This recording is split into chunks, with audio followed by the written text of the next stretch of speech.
Hello friends, today I am going to discuss about the BCA degree first semester Python programming practical exercises under University of Madras. Exercise number 10. Pattern printing using nested loop. So the given problem statement is write a Python program to construct the following pattern using nested loop. So we are going to use for nested loop. So nested loop is nothing but a loop within the another loop. So before going to that, first we will see the algorithm. So algorithm generally defines the step-by-step process of the given problem. So step 1, mention the number of rows from the user. So it input the number of rows from the user, then create the nested loop. So here we are going to use the for nested loop. So the outer loop, it iterates the I index variable through the range from 1 to number of rows. In step 4, the inner loop iterates the j index variable over a range from 1 to I plus 1. For each iteration of that item, it prints the I value. In step 5, when it reaches the end of the range, it leaves the inner loop, it goes back to the outer loop, and the process continues until it completes the iteration over its outer loop. Then stop the process. Now we'll see the flow chart. So in flow chart, the start and then stop process represented by oval symbol, and the IO statements are represented parallel row. So the input the number of terms of that pattern, then using the nested loop. So outer loop represents the I index variable over the range from 1 to n. Then inner loop, the index variable is j, it is iterates over the loop till I. So inside that inner loop, I am checking the j less than I. If it is true, it print that I values, or else it continue the jth loop. Then after that, it will go for j loop iterates till it reach the I.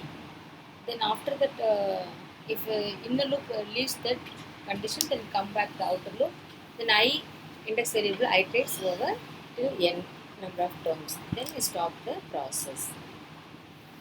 Now we will go for demo of this program. For that I am using the online compiler. So this is the online compiler. So by default we have that statement, print statement. Hello world. I am going to change this one.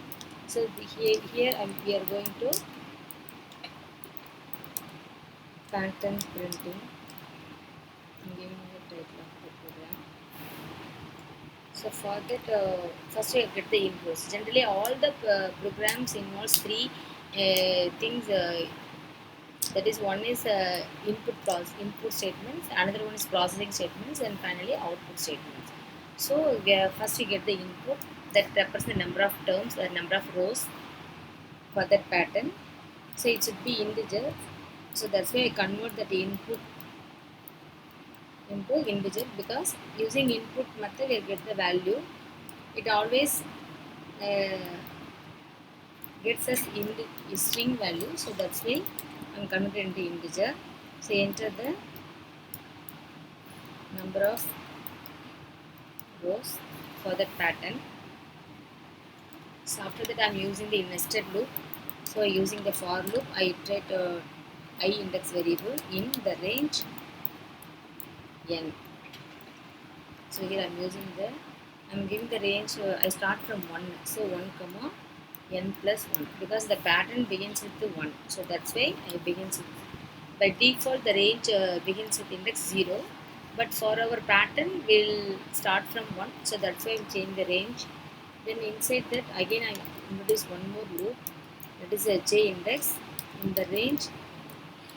It will continue till I. So I will begin the range is 1, then I plus 1. I am giving the I plus 1. So inside the for loop I am using the condition. Simply I print the values, print the I comma. I am giving the space, further I am using the statement end. So at the end of the each value it will be some space. So after that, after the end of this loop, jth loop, I want to go to the next line. So for that I am using the print. So now see the output. I'll run the program. So there is a error.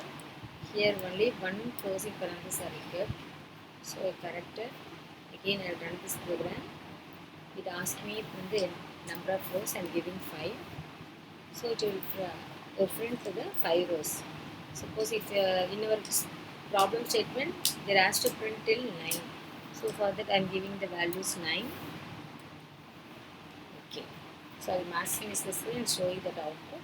So our output is correct. So thank you.